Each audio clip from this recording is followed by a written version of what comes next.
国の国防科学研究所 ADD は、ライフルからミサイル、潜水艦まで、あらゆる武器の研究開発を行う国策研究所です。この国家機密を扱う研究所で働いていた研究員が退職し、武器技術資料を許可なく持ち出したという疑惑が出て、韓国軍と警察、国家情報院が捜査に乗り出したということです。国家情報院と警察によると、昨年9月に ADD を退職した研究員が、退職前の1年間に68万件の研究資料を USB メモリに入れて外部に持ち出したということです。国家情報院は昨年末にこの機密情報を入手し、警察と共同で内密に捜査を進めてきたそうです。政府関係者によると、関連当局が最近この疑惑の一部を確認したため、正式に捜査を開始したと理解している、としているようです。流出した情報は AI やドローン、ロボットなど未来の最新鋭兵器であり、国内外の防衛産業企業が欲するような情報が数多くあったとされています。この研究員は情報を売ってお金を儲ける意図はなく、自らが研究するために保存したと話しているそうです。捜査機関は流出範囲について捜査を行っているようですが、今のところ海外への流出はないということです。しかしこれは氷山の一角に過ぎないという声も上がっているようです。毎年100人以上が退職する中で、20人以上にも疑いがあるということです。この20人余りは防衛産業関連企業に就職していることが明らかになり、機密情報を企業に提供した可能性が高いとされています。2年前、3年前の退職者まで捜査対象を広げるとなると、さらに広範囲の調査が必要となってくるようです。政府関係者によると、ADD を退職した研究員が海外からスカウトを受ける過程で機密研究資料を渡すという情報があるとし、事実確認を行っているとのことです。海外との共同開発兵器の技術情報が流出すれば、問題はさらに大きくなることもあり、捜査関係者の緊張は高まっているようです。ADD 発足以降、最大の機密情報流出疑惑が具体化し、国家の信頼を揺るがしかねない事態となっています。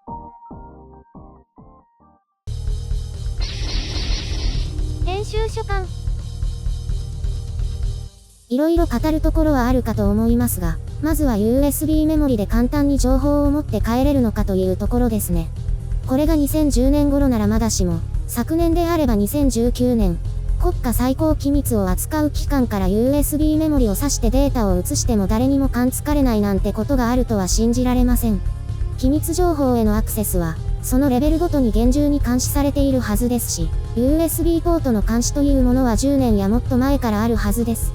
USB メモリをポートに挿した瞬間に通知が飛んで、ユーザーが特定されて、あっという間に警備員が飛んでくるはずですが、それをどうくぐり抜けたのか。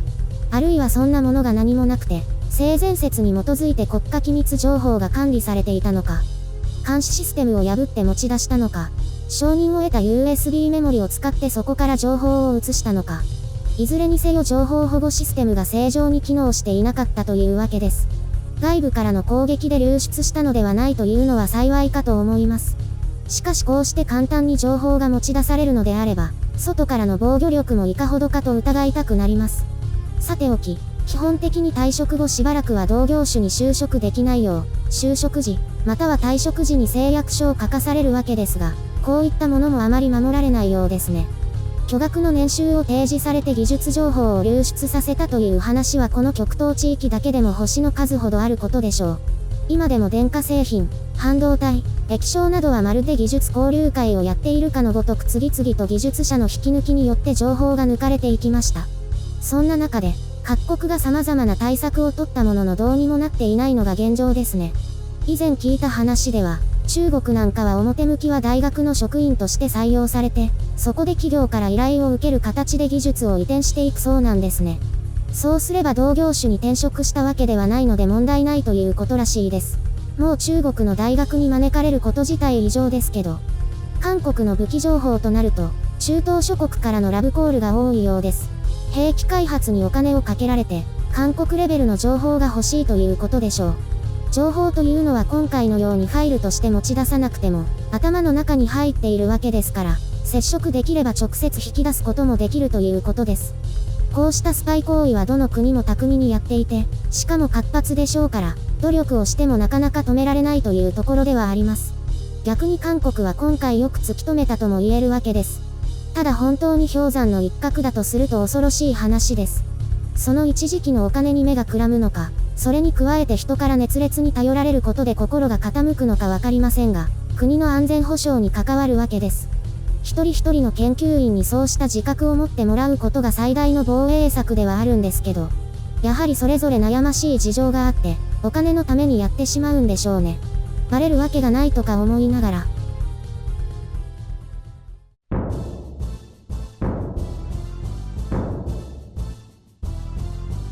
今回はあんまり興味がないでしょう。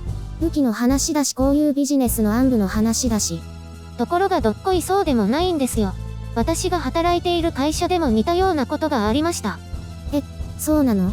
当然機密レベルは違いますけど問題になりました？はい。偉い人が同業他社に実質上引き抜かれた形で様々な情報を提供していたようです。大変そうですね。それがまた先ほどの話のような感じで、直接は引き抜かれてはいないんですよ。コンサルタント会社に入って同業他社にコンサルティングをするという形でした。すごく遠くから見れば問題ないというわけですね。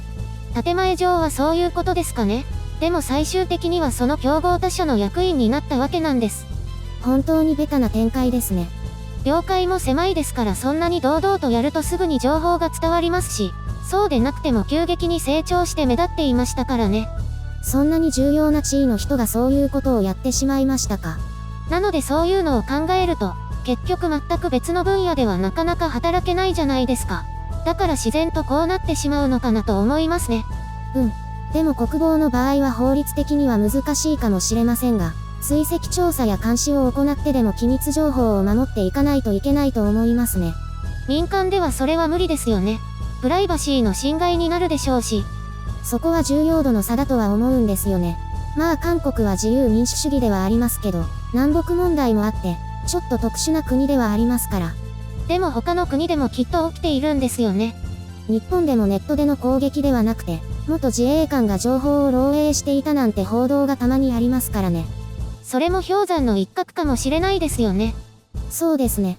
事件となったのがたまたまそういったものであって、全てではないでしょうから。未だにやっているんですよね。引き抜き合戦みたいなの。ええ、欲しい技術がある以上、終わりはないですよ。このチャンネルには機密情報はあるんですか？特にないけど私たちの個人情報くらい。それは機密性が高いですね。私、会社のこととか話してますし。それとかなりおまぬけなことを話しているからバレると大変かもね。Google さんにしっかり守ってもらうしかないですね。他にはありますか？ないですよ。制作関連も何も秘密にするようなものはないですね。自動化のスクリプトも公開しても問題ないです。じゃあ、新しい服のデザインとか？白雪さんのはすでに流出しています。どこかで吹き出しにポンと出ていました。なんで出すんですか？それに黙っていればあれが新しい服だってわからないのに。いずれにせよ機密レベルが極めて低いですよ。どうでもいいじゃないですか。お楽しみが減るのは重大事項です。全然。